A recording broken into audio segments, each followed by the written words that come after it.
सबको नमस्कार। वंदे मातरम। पिछले दिनों के शॉर्ट वीडियो में धर्म के बारे में थोड़ा बहुत मैंने बताया। अब धर्म शब्द से क्या मतलब है इसको विस्तार से बताता हूँ। जैसा कि मैं बता चुका हूँ, धर्म 3 अक्षरों ध धन र धन म इनसे मिलकर बना है। ध त वर्ग का जो दंते से बोला जाता है उसको दंते वर्ग भी कहते हैं, महाप्राण ध्वनि है। संस्कृत शब्दावली में ध धन ड, ध और ड संयुक्त होके ध महाप्राण रूप निकलता है। हमारे शब्दावलियों में स्वर विज्ञान का बड़ा महत्व है, इसलिए इसके बारे में भी जानना थोड़ा जरूरी था। अब ध जो है ये धी धातु से आया है, जिसका तात्पर्य लिया जाता है धारण करना। लेकिन केवल इतना ही नहीं है, धैर्य पूर्वक धारण करना। और दूसरा तात्पर्य, दूसरा अभिप्राय ये भी लिया जाता है, धी जो धर्म के लक्षण में आएगा वो अभिप्राय भी है, बुद्धि की कसौटी पर कसना। यानी किसी चीज को बुद्धि की कसौटी पे कस कर धारण करना धैर्य पूर्वक। ओके, अब हम तीसरे अक्षर म की चर्चा करते हैं। र की बाद में करेंगे क्योंकि उसमें विस्तार है।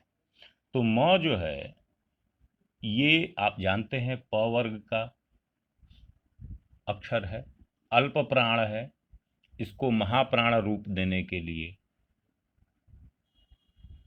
उसके साथ जो है म ह लगाते हैं। ये प वर्ग का ओष्ठ वर्ग का भी कहा जाता है। पांचवा ये घोष ध्वनि है, तो इसलिए महाप्राण रूप देने के बजाय इसको घोष ध्वनि में लिया जाता है ध्वनि विज्ञान से। अब म इस्म धातु से बना, आधा स म इस्म। इसका मतलब है अनुगमन करना। ठीक है, अब हम तीसरे अक्षर या कह लें धर्म के दूसरे अक्षर र की बात करते हैं। र य वर्ग का लुंठित ध्वनि, जीभ को लपेट के, आप देखते होंगे दांत के पास जीभ को लपेट के बोला जाता है, अंतस्थ वर्ग का इसको बोला जाता है। अंतस्थ वर्ग का द्वितीय शब्द है, ये अल्प प्राण है। इसको महाप्राण रूप देने के लिए र धन ह का रूप दिया जाता है।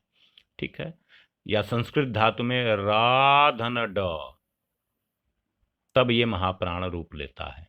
खैर, र से अभिप्राय अरिता या अरित लिया जाता है। बहुत से लोग इसमें कंफ्यूज होते हैं कि अरित का मतलब क्या है, रिता का मतलब क्या है। विद्वान समझाते हैं, आपकी और हमारी समझ में नहीं आता, क्योंकि वो भारी भरकम शब्द होते हैं।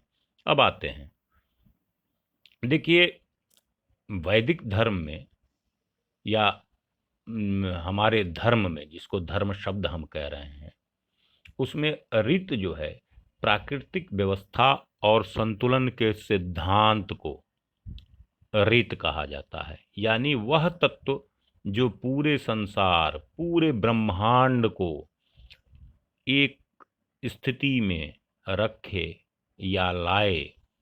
वैदिक संस्कृति में इसका अर्थ है ठीक से जुड़ा हुआ, सत्य, सही या सुव्यवस्थित। ऋत का अर्थ फिर से सुन लीजिए, ठीक से जुड़ा हुआ, सत्य, सही या सुव्यवस्थित।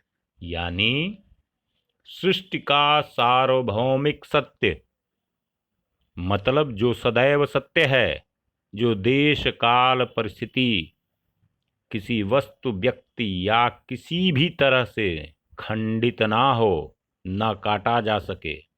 संक्षेप में कहें कि जो है सदैव है, वर्तमान में भी है, भूत में जो भूतकाल के लोगों के लिए है, और भविष्य में जो आएंगे उनके लिए भी है। यानी जो सतत है वो ज्ञान, उस सत्य का ज्ञान।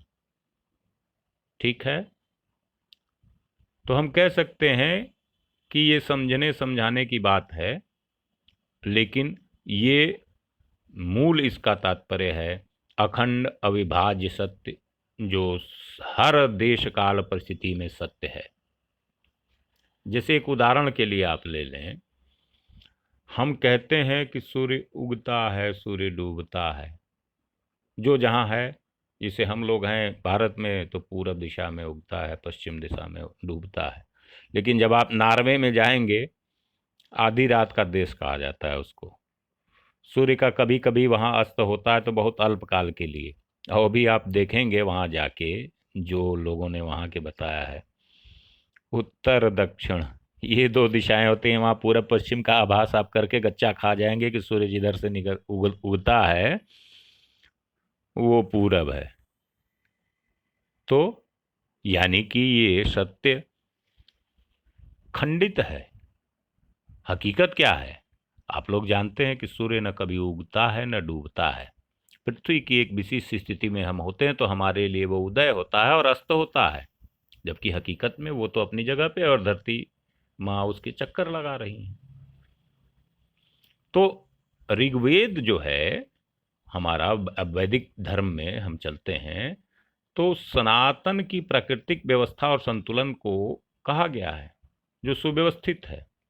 ऋग्वेद में कहा गया है ऋतस्य यथा प्रेत, अर्थात प्रकृति के नियमों के अनुसार जियो। लेकिन प्रकृति शब्द तो एक आयाम है, ऋत शब्द बहुआयामी है। इस बहुआयाम में क्या आता है? जो सहज है, जो स्वाभाविक है, जो थोपा नहीं गया, जो आरोपित नहीं किया गया, जो आपका अंतस है, आचरण नहीं, जो आपकी प्रज्ञा का प्रकाश है, करैक्टर या चरित्र की व्यवस्था नहीं, जिसके आधार से सब चल रहा है, सब ठहरा हुआ है, जिसके कारण अराजकता नहीं है, ये यूनिवर्स है। यूनिवर्स में अनेक गैलेक्सियां हैं, तारे हैं, हमारा सूर्य है, ग्रह है, हमारी पृथ्वी है, मौसम है, आते हैं जाते हैं, पेड़ पौधे उगते हैं, बड़े होते हैं, बसंत पतझड़ आते हैं, फूल फल उगते हैं, नए पौधे आते हैं, पुराने खत्म होते हैं।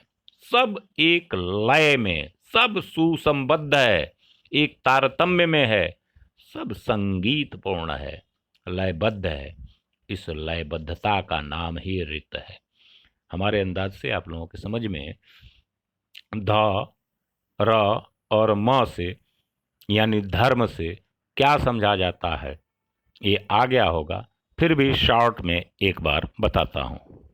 धर्म से अभिप्राय है धैर्यपूर्वक बुद्धि की कसौटी पे कस के सार्वभौमिक सत्य को धारण करना, उसका अनुगमन करना।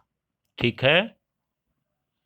ये शब्द जो है धर्म, ये जीवन के हर पक्ष को आच्छादित किए हुए है।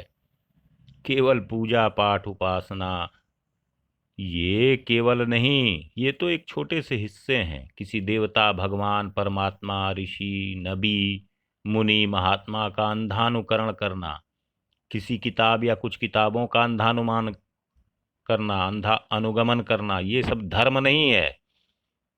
ये जीवन के एक हिस्से हैं। धर्म में सत्य का ज्ञान प्राप्त करना पड़ता है।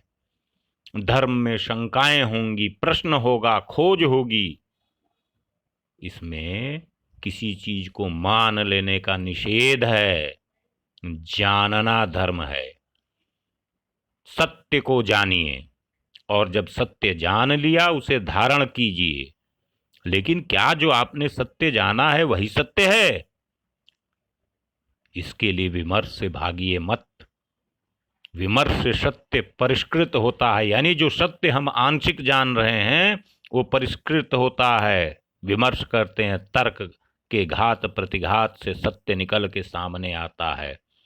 तो सत्य के अन्वेषण को, सत्य को जानने को, इसके सतत प्रयास को धर्म का एक भाग कहा जाता है। और जो सत्य स्थापित हो गया उसको धारण कर लेना धर्म है। फिर से एक बार, धर्म का तात्पर्य आप लोग समझ गए। धैर्यपूर्वक बुद्धि की कसौटी पर कसकर सत्य का अनुगमन करना, अब आप लोग समझ गए होंगे कि ये जो इसको हम लोग धर्म साधारण बोलचाल की भाषा में कहते हैं, उससे हमारा सनातन धर्म कैसे पृथक है। नहीं भी समझे हैं तो आगे आने वाली बातों में बताया जाएगा और हम और कुछ सीखेंगे। अब धर्म का शब्द का के मैंने बताया, धर्म से क्या समझते हैं, तो विद्वानों से पूछेंगे कि वो कह देंगे भाई ये तो हो गया, उसके बाद क्या है हमारी समझ में नहीं आया श्रीमान, तो वो कहेंगे कि धर्म के लक्षण समझ लो। तो धर्म के लक्षण पे अगले वीडियो में बात होगी। सबको नमस्कार, वंदे मातरम।